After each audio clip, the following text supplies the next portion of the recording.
As vaias ao final do jogo são de um torcedor que saiu de casa em um frio congelante em Porto Alegre para assistir um time que abandonou o Campeonato Brasileiro e que, por conta dessa escolha, que é verdade, fez com que o Inter estivesse em oitavas de final da Libertadores da América, em oitavas de final da Copa do Brasil, mas existe um grande risco a ser corrido no próprio Campeonato Brasileiro. O Inter faz uma campanha pífia no Nacional. Para agora em função da data FIFA, retorna no dia 12 de junho e pode, a partir do resultado contra o Galo Mineiro, estar nas suas férias da parada do Mundial de Clubes na zona do rebaixamento. O que significa semanas de pavor, semanas de preocupação que, convenhamos, um time com a qualidade do Inter não precisava. O jogo contra o Fluminense foi um reflexo de tudo isso. Um time que de novo entrou apagado no primeiro tempo.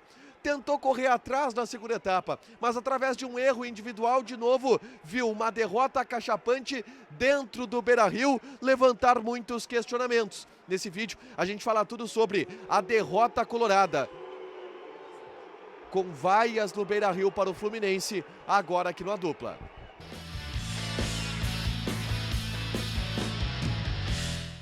Gente, o Inter perdeu de novo, mais uma no Campeonato Brasileiro. A campanha ela é extremamente preocupante, porque o Inter só tem 2 vitórias na competição.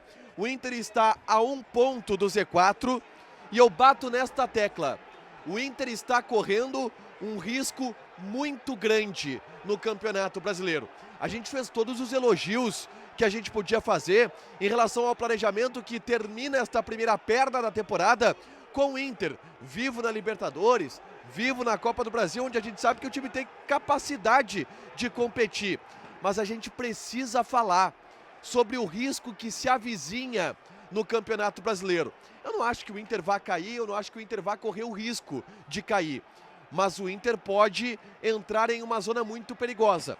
E o Inter está muito perto da zona do rebaixamento. Está muito mais perto do que deveria ser aceitável estar. O Inter está a 1 ponto do Z4. E a grande preocupação é que do dia 12 o Inter pega o Galo Mineiro. E provavelmente, se perder lá em BH, o que, convenhamos, não é um resultado atípico para o que o Inter vem apresentando, o Inter vai passar as férias de junho, 30 dias, e todo dia que acordar e abrir o jornal e ver a tabela, vai ver o seu nome no Z4, vai ver o seu nome na zona do rebaixamento, se nada mudar do ponto de vista de postura no jogo contra o Galo. A partida de hoje contra o Fluminense, ela foi um reflexo de tudo isso. O Roger coloca a força máxima e o time entra caminhando em campo. O Fluminense no primeiro tempo, e não há outra palavra, não há outro adjetivo para dar sobre os primeiros 45 minutos do Fluminense contra o Inter. O primeiro tempo do Fluminense foi uma roda no Inter, dentro do Beira-Rio. O Inter não viu a bola. O Inter viu René dar show, Martinelli, Serna, Arias, Samuel Xavier envolverem completamente o time do Inter.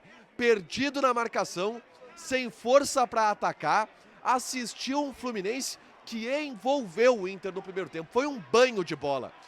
E o mesmo Inter de sempre, amorfo, apático, que entra caminhando e que nos primeiros 10 minutos leva um gol. Que novidade!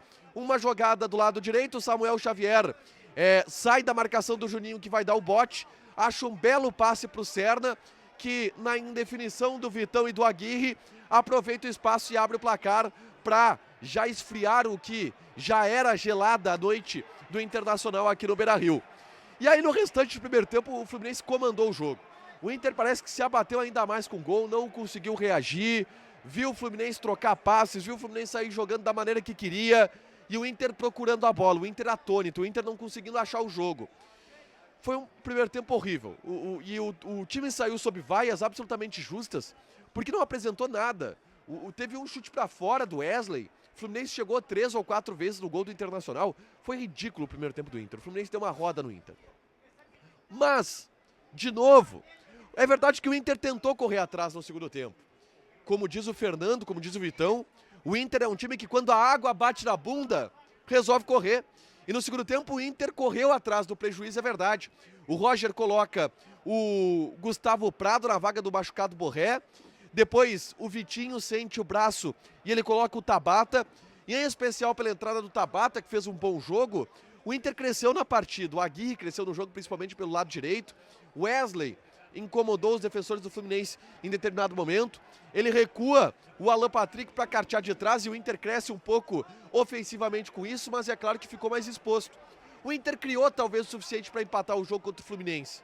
Não comparado à superioridade que o Fluminense teve no primeiro tempo, mas o Inter criou até para empatar. Só que um time que se expõe tanto, é claro que corre riscos. E o Inter sofreu com esses riscos. E além de sofrer com os riscos, sofreu com uma falha individual clamorosa. Uma jogada pelo lado direito, onde o Paulo Baia, ele de longe dribla o Aguirre, dá um chute despretensioso.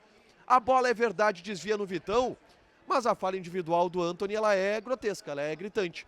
Ele se posiciona mal na bola, é verdade que ele é atraído pelo desvio, mas a bola passa entre o braço e a costela dele. O goleiro não pode levar um gol desse. O goleiro não pode levar um gol onde a bola passa embaixo do seu braço, do lado da costela. E o Antony engole um piruzaço para acabar de vez com qualquer chance do Internacional reagir nesse jogo. E aí o cenário no Brasileiro é de caos. Repito, a gente fez todos os elogios em relação ao planejamento do Inter de Brasileiro e Copa do Brasil, e de Libertadores e Copa do Brasil. Mas no Brasileiro, a situação do Inter ela é caótica. O Inter está a 1 ponto da zona do rebaixamento e o Inter, se perder para o Galo Mineiro, muito provavelmente vai passar mais de um mês no Z4, na zona do rebaixamento. Algo que era impensável, algo absolutamente inaceitável. É inaceitável a campanha do Inter no Campeonato Brasileiro.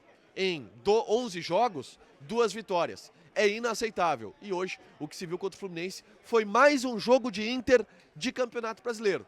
Parece que o Inter é um time que escolhe qual jogo jogar. E esse aqui, claramente, o Inter escolheu não fazer isso.